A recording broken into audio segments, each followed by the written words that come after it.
Hello, everyone. I hope that you guys are doing well. This is Dr. Francesca Sampson, and we are continuing our celebration with Women's History Month. We are taking time out to honor the everyday women, the women that sometimes do not get appreciated for the great work that they're doing. So today we have Lady Farley with us. I am so excited to be interviewing with her. Let me tell you, this is a dynamic woman. She wears a lot of hats: minister, prophet, entrepreneur, mom, friend, and a mighty woman of God. So we're going to be having a great conversation. So before we start, just let me give you a little bit background. I met Lady Farley a few years ago on this same platform. We were doing a conference call on Women's History Month, and she came on and she shared for the brief time that she shared. It was very inspiring. And, I just wanted her to come on, share her story, continue to do the work that she is doing. So, I'm going to throw it over to Lady Farley, and she's going to introduce herself and then tell us about her company and her brand. Okay. Well, Dr. Fran, may I call you Dr. Fran? So, I didn't remember that we met on that platform. I remember you because of your work, but I didn't remember that it was on that platform. So, thank you for that refresher because I totally forgot about that. I thought I've always known you for your work, but it's from the platform. So, Yeah. you know, thank you. Thank you so much for having me today. I'm honored because I admire you. I'm like, I don't know how you do it, but you do it. And that's really what we're here about today, right? That's why we're here. Yes. You, you do it, and we don't know how we do it. Well, to God be the glory, but we just keep doing it and doing it and doing it. And I know that there are brands all over celebrating and, honoring women, but I think that what you're doing is phenomenal because you're honoring women like myself who do the work, but we don't always get those accolades. We don't always get, those kudos, the pats on the back, because yes, I am a mom, I'm a wife, I'm a minister, I'm a sister, a friend, but those are everyday people that we take for calm and we take them for granted. Like you're supposed to do that. You're supposed to be here. You're supposed to be in that role. But I'll introduce myself. For those who tired of listening to me babble. My name is Lady Farley, and I am the CEO of the FPI Network LLC.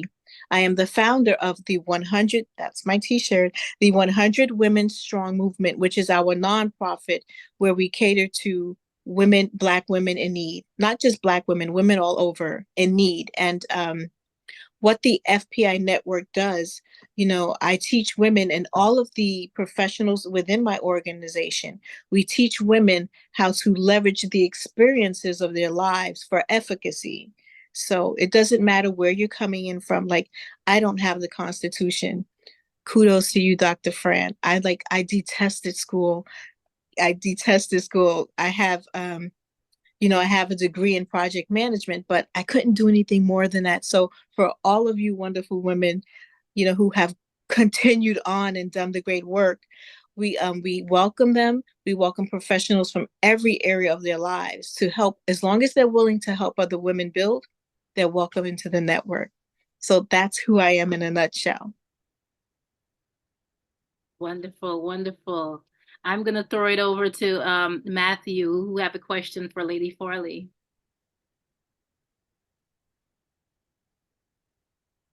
I'm sorry, we're not hearing you. Yeah, so what made you go to start this movement? Because there had to be something, there had to be a root to why you wanted to do this. What was the day or time or that moment that said, okay, I need to start something? You know, um, it actually started about possibly about the movement itself under our company. The FPI network began about maybe 6 years ago or 7 years ago. I had a friend. I was going back and forth to North Carolina because he was setting up a school there and I was a teacher there. And he was like, "You're helping so many people." I'm like, "Yeah, the goal is 100 women." And it was a joke but it quickly turned into this movement. So that's how it began. Okay. That's great. It often takes just an idea or just a statement and, someone like yourself to just take it and run with it and take it to the next level. And with that, I just want to ask you, so what does Women History Month means to you? I know that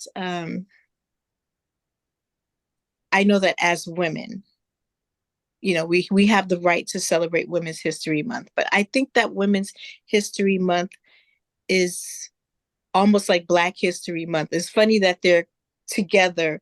We celebrate them, like we say we're celebrating them, but you don't really see any really celebrations. Like there aren't, even if we're going to have at your job, I think that women should be allowed to, especially mothers, I think that we should have privileges during this month. So to me, it's not really getting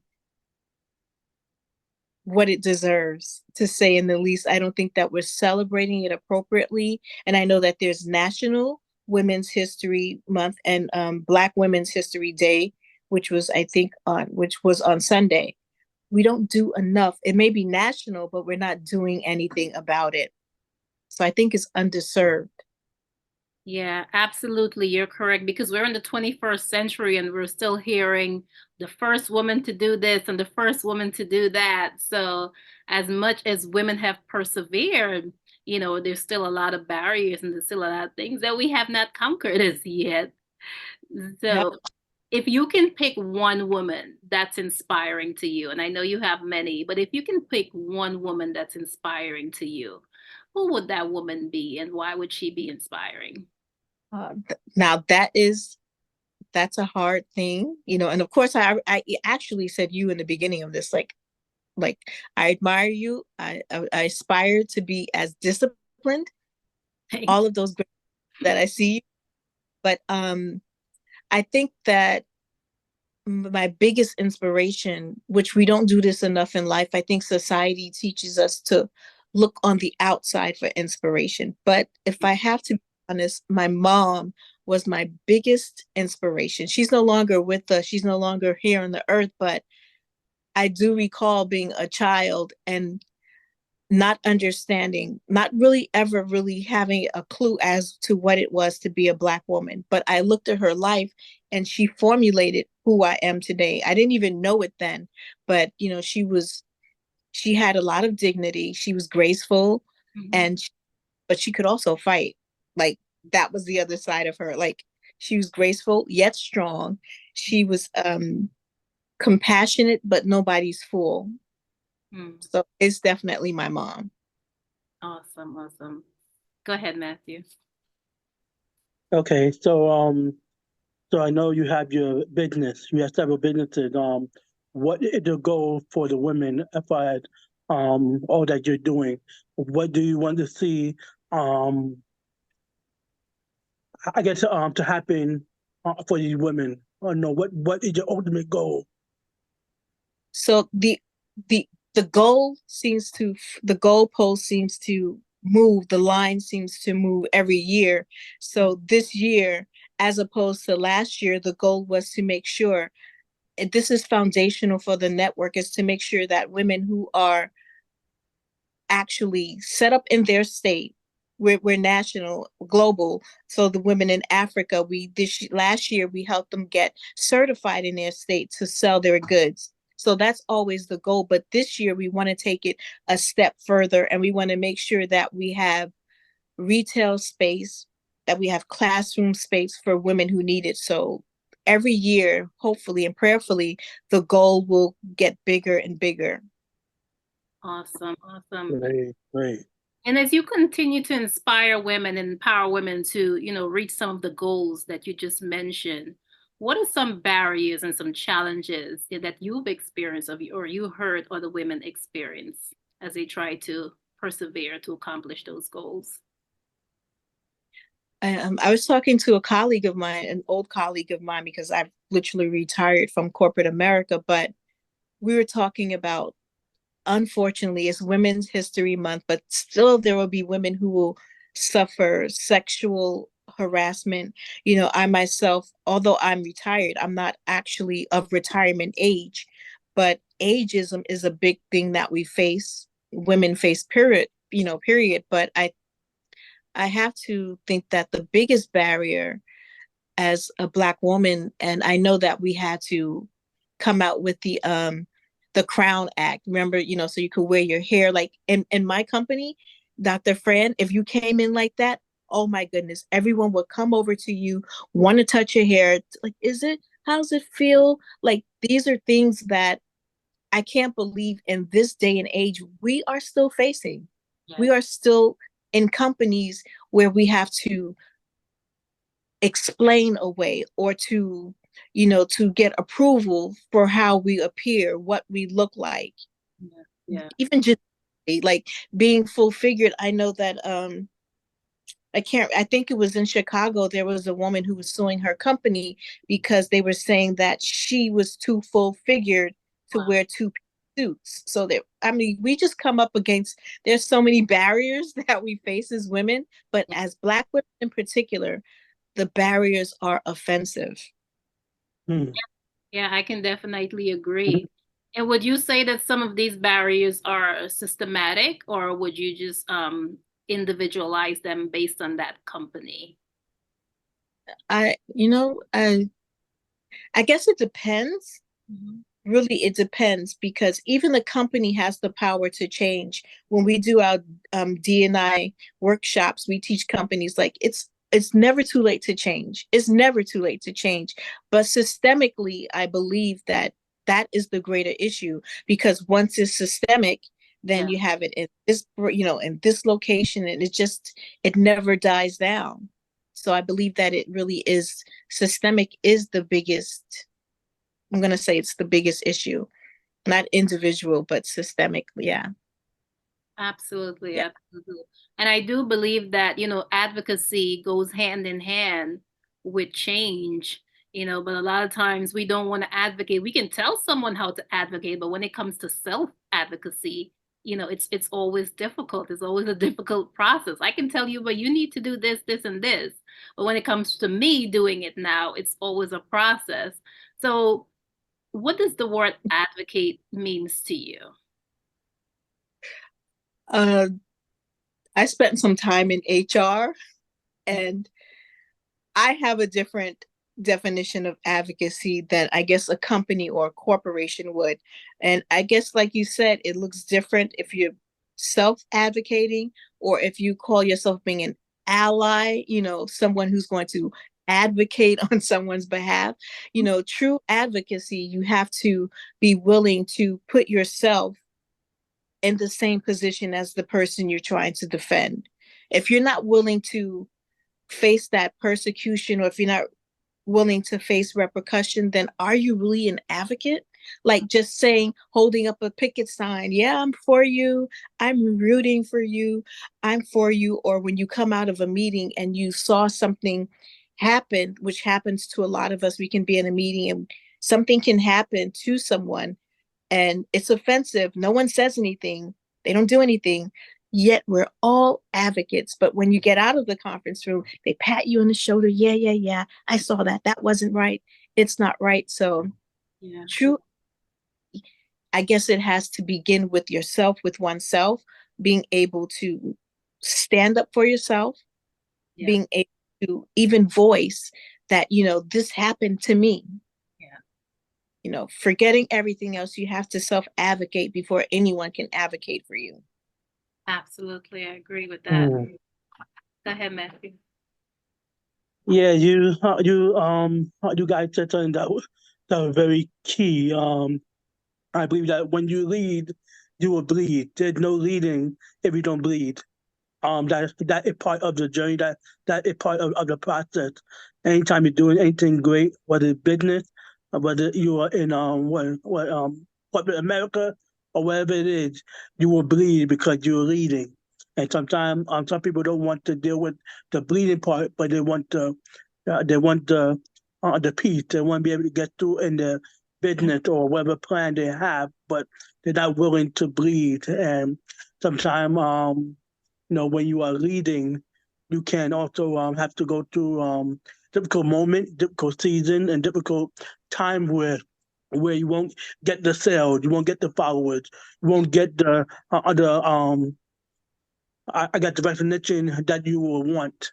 And that is one of the things that I admire about, lady like you, fan, and you, Minnie, is the fact that no matter what, you still have a purpose. You still go out there and do the work, whether no one's watching, when no one is applauding, when no one is praising. You still feel like it's necessary to do newsletters, still feel necessary to do workshops, do seminars, and do these different things, do these programs for different people because you see the bigger purpose, see the bigger picture. And some people, they're very quick to quit or very quick to leave when they're going get tough or when things are not going the way that they think it's going.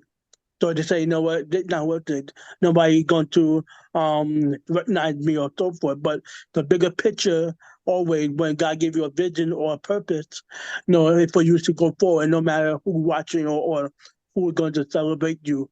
So I do celebrate you ladies, and I'm doing the work no matter what, no matter who's watching or who don't celebrate or who don't give you the thank you. When you leave, you're always going to have a thankless job. A lot of time when you leave, you're not going to get the thank you that you would observe. But at the end of the day, it's all for the glory of God. It's all about, all about God getting all the glory, getting all your.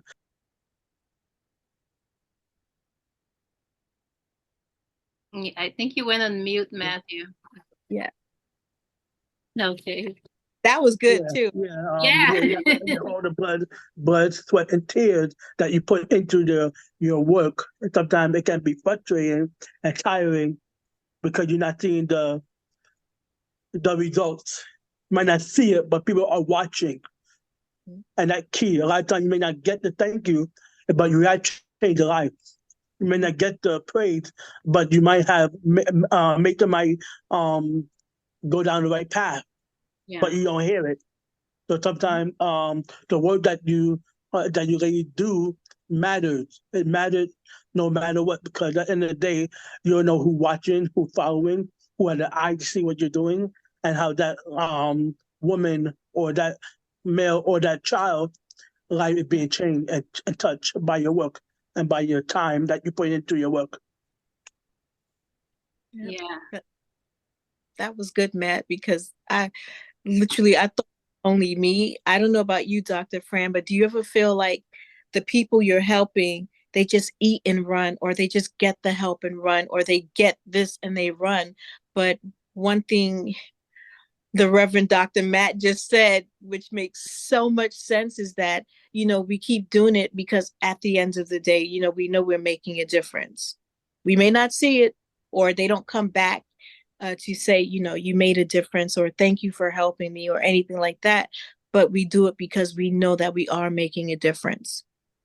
Yeah. And one thing, not cut you off, friend. One thing I learned that I gravitate to givers because I am a giver myself. So I understand sometimes the stuff that you do don't get recognized, it don't get appreciated enough, and people like to take. They drain your battery, they take everything from you, and you pour yourself out, then you're left empty. So I find myself wanting to be around givers, to let myself to give back to those givers in my own way, in my own right, make sure that they're okay, because I know what it's like to give so much and sometimes get back so little. Yeah. So it's very key that givers understand another giver and give back to those givers, because we are people who don't get enough givers around us who are going to pour back into us. I thank God that God does the pouring back, but also it's very nice. It would be very nice to have givers give back to givers rather than the takers taking everything and don't look back. They go along the merry way. They live their own life. They got what they wanted. Then next time they deal with something or deal with an issue, then they come right back or so forth and try to take you away from that. So it's definitely important that givers give back to givers, because you never know who is dying, who's running on fume. You never know. So Yeah, true.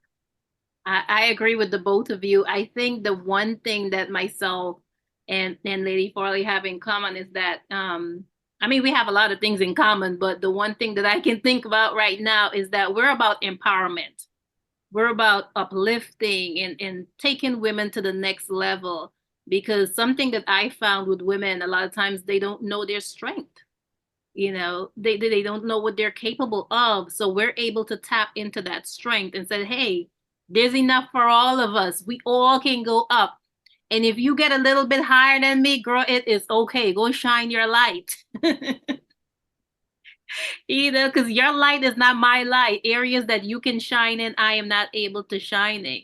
But at the end of the day, you know, it's about empowerment, you know. But in doing all of that, a lot of times, you know, we're depleted.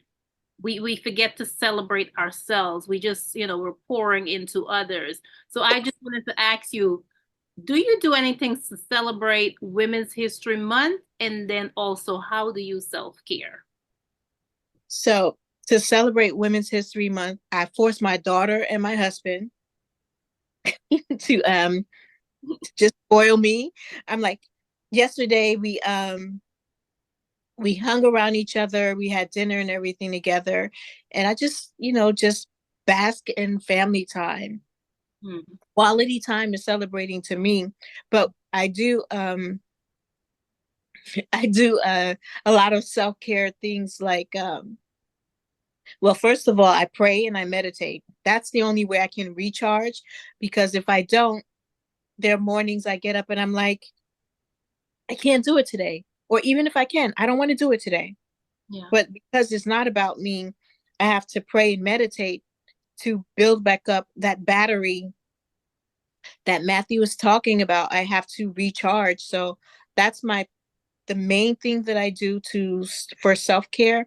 But the other thing that I do for self-care is I talk to someone. Like if I need to talk to someone, I don't have a problem with saying, I'll call. My biggest counselor is my daughter, and I'll call her. I think that we all, we overlook that these small things, because we're thinking like, oh, if I don't have the money to go to a spa, I can't take care of myself. Or if I don't have money for a vacation, I can't go on holiday. I can't do this. I can't do that. And we just end up not taking care of ourselves, when really we could have just done the small and the basic things to replenish and to take care of ourselves. So I start there, small. Yeah, absolutely. That's where we need to start, because a lot of times self-care can be a nap. You know, self-care can make yourself some tea, just doing your nails, and not the spa or the big thing that you mentioned, but it's essential that we do it. We have to do it. So it's just been a pleasure here speaking with you and having you share all of this information about your business, all of the work that you're doing. Is there anything else we need to know about, you know, your work, your business, or if someone wants to reach you and be a part of your what you're doing? How Please share that with us. So, well, thank you for having me, because it's been such a pleasure. We are right now in the middle of I have my production team. We're all sitting together. So we've compiled. I need to add your names to this list, Dr. Fran.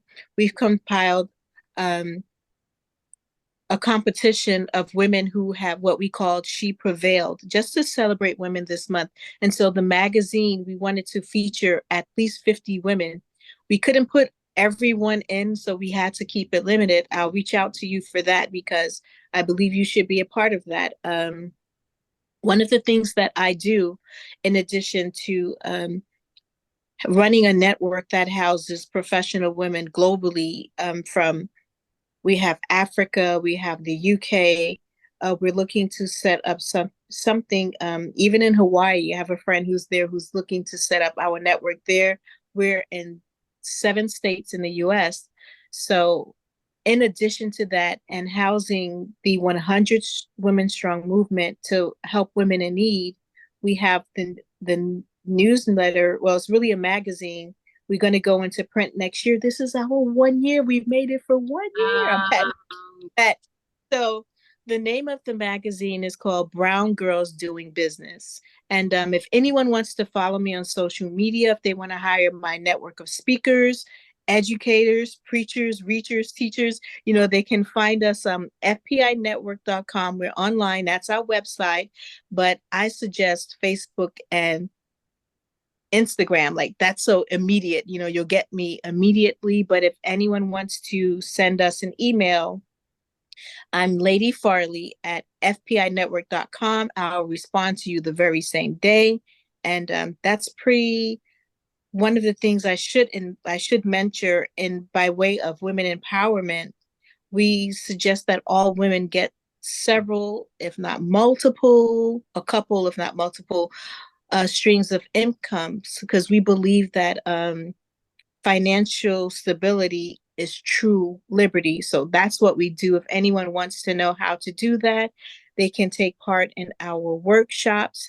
We now have a couple of storefronts where we're just taking all women, Black women, so creators or whatever your product is, to put in our store. And we want to see you people. So if you want to see your stuff in stores, reach out to us. Again, I'm Lady Farley. I am the CEO of the FPI Network, and I'm so happy to have been with you, to spend this time with Dr. Fran, who I admire, and I'm happy to see that she is paying it forward and admiring all us small people for Women's History Month. Thank you. Thank you so much. Take care, everyone. All right.